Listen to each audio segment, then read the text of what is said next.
भारत का इतिहास मुगलों के बिना अधूरा है। मुगलों ने भारत में 300 सालों से भी अधिक समय तक राज किया। बाबर, अकबर और शाहजहां से लेकर बहादुर शाह जफर तक कई मुगल शासकों ने दिल्ली की राजगद्दी से भारत में शासन किया। लेकिन कई सवाल आज भी इतिहास के पन्नों से गायब हैं। आखिर मुगल भारत क्यों आए थे?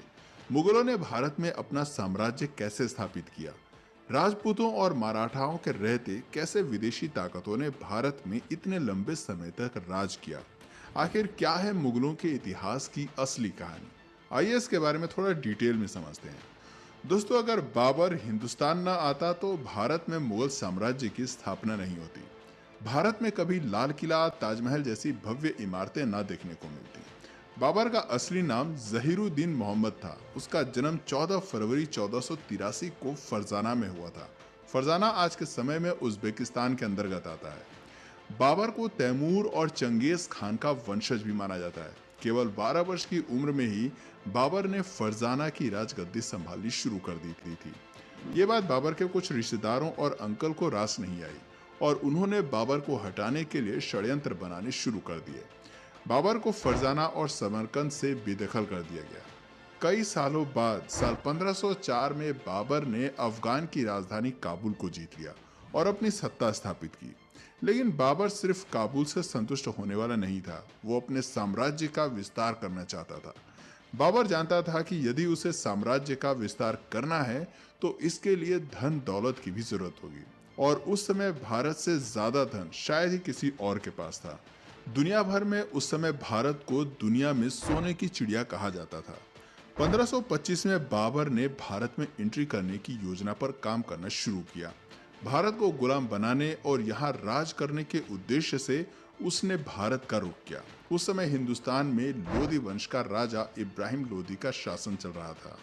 इसके अलावा राजस्थान में राजपुताना का शासन चल रहा था, तो वहीं साउथ में विजयनगर अंपायर अपने पैर पसार रहा था। इब्राहिम लोधी बहुत सनकी था। उसे कुर्सी से हटाने के लिए उसके चाचा अलाउद्दीन लोधी और पंजाब के गवर्नर दौलत खान ने एक प्लान बनाया और काबुल से बाबर को भारत आने का निमंत्रण भेजा। बाबर को तो जैसे इसी मौके का इंतजार था और तुरंत ही अपनी सेना के साथ उसने भारत की ओर रुख कर दिया। 15 दिसंबर 1525 को उसने सिंधु नदी पार की।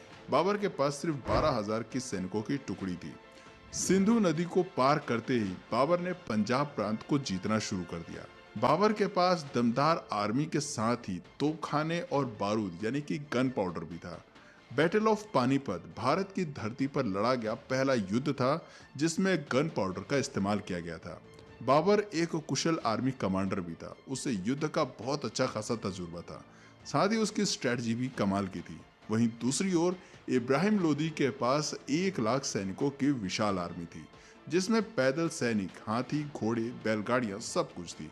इतनी बड़ी सेना को देखकर भी बाबर का हिम्मत डगमगाया नहीं। वो काफी बहादुर योद्धा माना जाता था।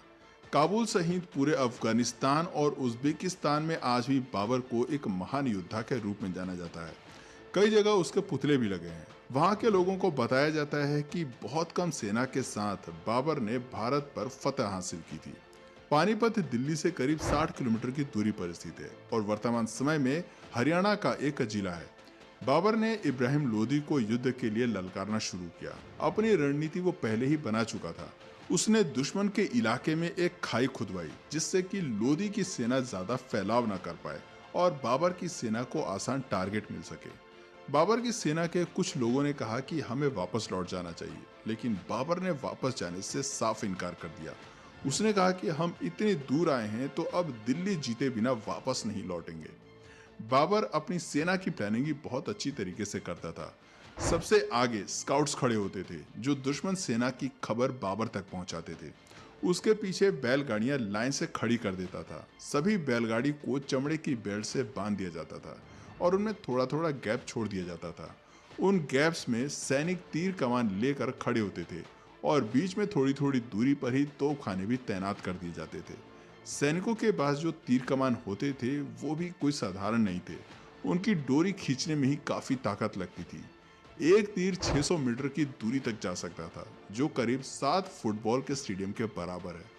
हर 5 सेकंड में सैनिक तीर चला सकता था और एक तीर 4000 पाउंड का फोर्स क्रिएट कर सकता था।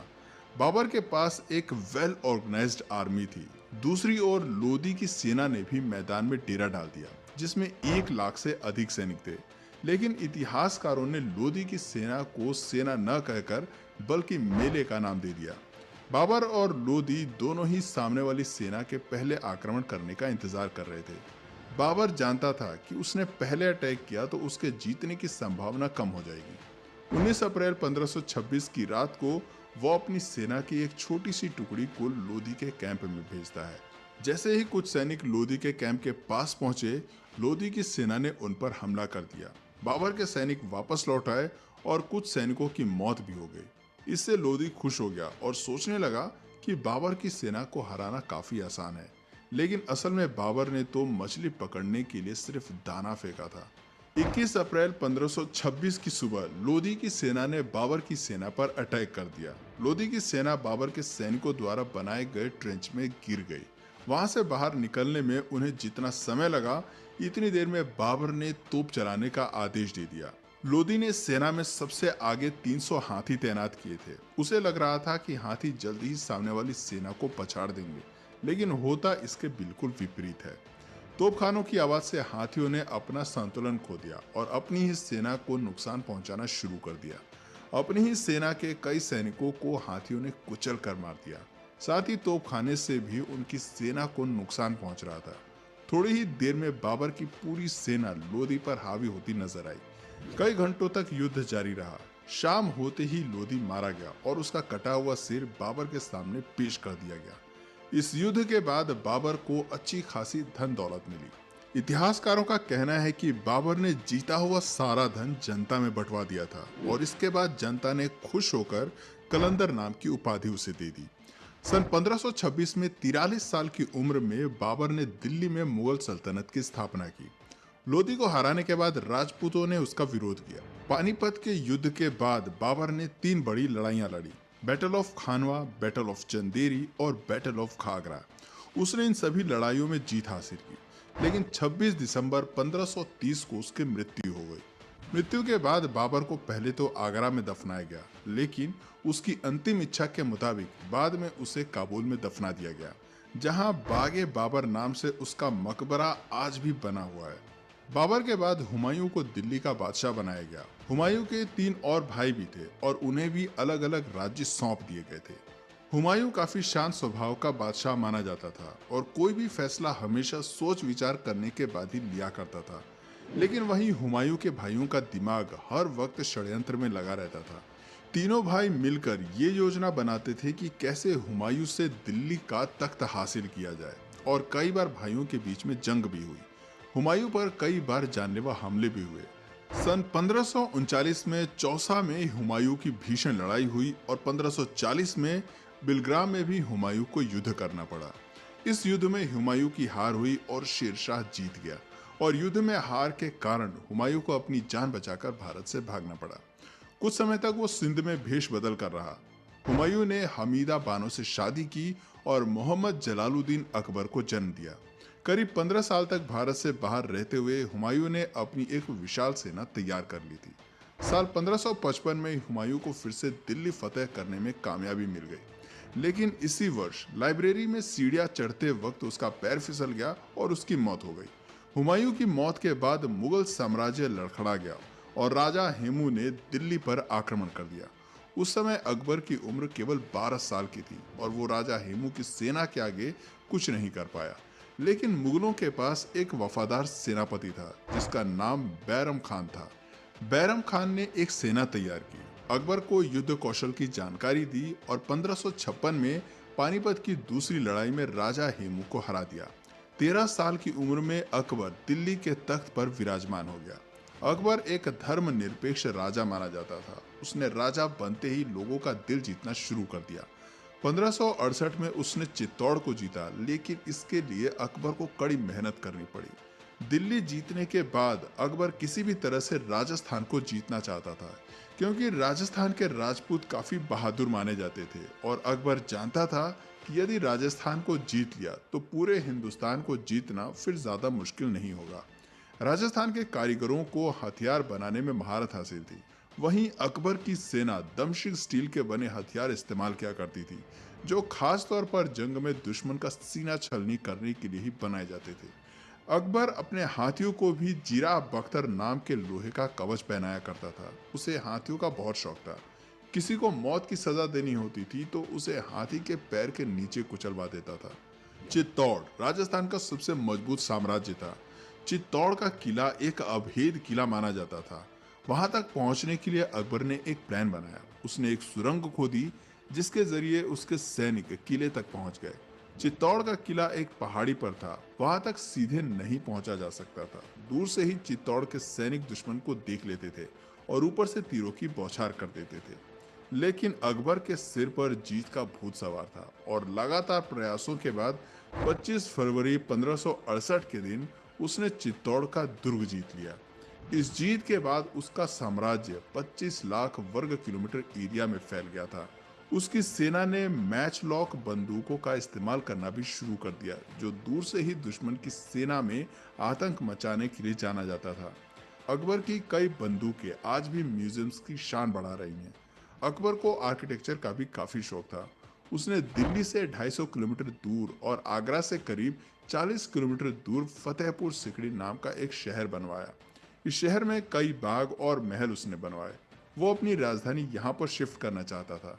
फतेहपुर में पानी की कमी न हो इसके लिए डैम बनवाए और किले तक पानी पहुंचाने के लिए इंजीनियर्स की मदद से मशीनों का निर्माण कराया। वो मशीन्स उस समय इंजीनियरिंग का बेजोड़ नमूना थी। कहा जाता है कि अकबर ने खुद शहर का नक्शा तैयार किया था और शहर बनाने में उसने खुद भी मजदूरों के साथ कुछ दिन काम भी किया था। 16 साल फतेहपुर सिकड़ी को बसाने में लगे, लेकिन ये शहर बहुत जल्द वीरान हो गया। दोस्तों, अकबर एक अनपढ़ मुगल बादशाह था। उसने हिंदुओं पर लगने वाले जजिया कर समाप्त कर दिए थे। साल 1605 में अकबर की फूड पॉइजनिंग के कारण उसकी मौत हो जाती है। अकबर के बाद सलीम के हाथ में दिल्ली की कमान आई। सलीम असल में एक अय्याश किस्म का व्यक्ति था। सलीम को अपना नाम भी पसंद नहीं था और उसने अपना नाम बदलकर जहांगीर रख लिया। जहांगीर को अन्यायी लोगों से सख्त नफरत थी। गुनहगारों को वो सख्त से सख्त और क्रूर से क्रूर सजा दिया करता था। जहांगीर ने अपने जीवन काल में कुल 20 शादियां की थी। मानबाई सबसे मशहूर रानी हुई, लेकिन जहांगीर सबसे ज्यादा प्रेम नूरजहां से किया करते थे। जहांगीर के शासनकाल में ही अंग्रेजों ने भारत में आकर ईस्ट इंडिया कंपनी की स्थापना की थी और व्यापार करने की इजाजत मांगी थी।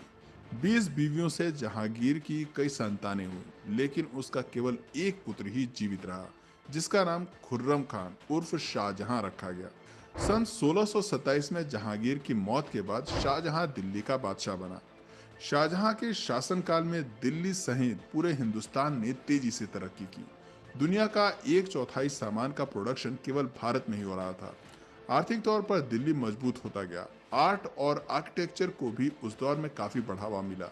मोती मस्जिद, विश्व प्रसिद्ध ताजमहल, दिल्ली का लाल किला, दीवाने आम और दीवाने खास जैसे कई नायाब नमूनों का निर्माण शाहजहां ने ही करवाया था। शाहजहां ने अपने लिए एक मयूर सिंहासन भी बनवाया था, जिसमें कई बेशकीमती हीरे जड़े हुए थे। लेकिन 1639 में ईरान के राजा नादिर शाह ने युद्ध में शाहजहां को परास्त कर दिया था और इसके बाद नादिर शाह अपने साथ मयूर सिंहासन वापस ले गया था। शाहजहां जब बूढ़ा होने लगा तो उसने अपना राजपाट बेटों को सौंपने का फैसला किया। शाहजहां ने अपने बड़े बेटे दारा शिकोह को दिल्ली की राजगद्दी सौंपी। दारा शिकोह सभी धर्मों का आदर किया करता था और एक न्यायप्रिय राजा था। लेकिन दारा शिकोह के राजा बनते ही शाहजहां के तीसरे बेटे औरंगजेब को हजम नहीं हुई। औरंगजेब ने सन 1658 में अपने भाई के खिलाफ युद्ध छेड़ दिया और दिल्ली का बादशाह बन गया। बादशाह बनते ही औरंगजेब ने अपने पिता को आगरा के किले में बंद करवा दिया और अपने भाई को मौत के घाट उतार दिया। औरंगजेब कितना क्रूर था, इसका अंदाजा आप इस बात से लगा सकते हैं कि भाई के मौत के बाद उसका गला धड़ से अलग करके औरंगजेब अपने पिता के पास ले गया था। औरंगजेब के बादशाह बनते ही हिंदुओं पर अत्याचार करने उसने शुरू कर दिए। जगह जगह मंदिर तुड़वाकर मस्जिदों का निर्माण कराया। कई हिंदुओं का जबरन धर्म परिवर्तन किया गया। उसके शासनकाल में ही हर जगह कत्ले आम हो रहा था। ये बातें मराठा, मारवाड़ा, राजपूत सहित कई हिंदू राजाओं को पसंद नहीं आई और औरंगजेब के खिलाफ युद्ध का शंखनाद कर दिया। औरंगजेब युद्ध में घायल हुआ और करीब 3 महीने तक वो बिस्तर पर ही रहा और सन 1707 में बिस्तर पर ही उसने दम तोड़ दिया। औरंगजेब की मौत के बाद मुगल साम्राज्य धीरे धीरे अंधेर की ओर बढ़ने लगा। इसके बाद दिल्ली में कई मुगल बादशाह बने, लेकिन किसी में भी वो बात नहीं थी जो अभी तक के सभी मुगलों में थी। सन 1707 से 1712 तक बहादुर शाह प्रथम ने राज किया। उसके बाद जहांदर शाह, फारूक सियार, मोहम्मद शाह रंगीला, आलमगीर, शाहजहां तृतीय, अकबर द्वितीय सहित कई राजा हुए। किसी ने भी बहुत अधिक समय तक राज नहीं किया और बहुत कम समय में ही दिल्ली के बादशाह बदलते रहे। वहीं दूसरी ओर अंग्रेज लगातार मजबूत हो रहे थे और कई राज्यों में मुगलों के शासन का अंत हो चुका था। मुगलों के अंतिम शासक बहादुर शाह जफर द्वितीय हुए, जिनकी मौत सन 1862 में म्यांमार में हुई थी। लेकिन बहादुर शाह जफर की मौत से पहले ही मुगल साम्राज्य का अंत हो गया था। सन 1857 मुगल साम्राज्य का दिल्ली में अंतिम समय माना जाता है। तो दोस्तों, ये थी भारत में मुगलों के इतिहास की असली कहानी।